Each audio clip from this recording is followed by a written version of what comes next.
The Cat S62 Pro not only takes great thermal, but gives you the power to view and edit every parameter of the images captured. Access the gallery through the link on the thermal camera app, or use the MyFLIR gallery app.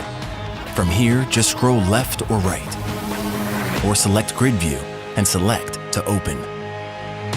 The Cat S62 makes it simple to move between thermal and the image behind this. To use the visual slider, swipe up from the bottom or down from the top to show the image behind. Simple as that.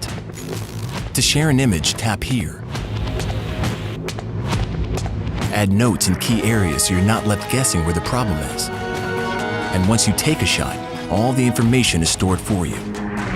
So if you forget to record temperature or want to analyze any point, you can. Just add a spot meter or region of interest to the image so you can go back to it later or share your report.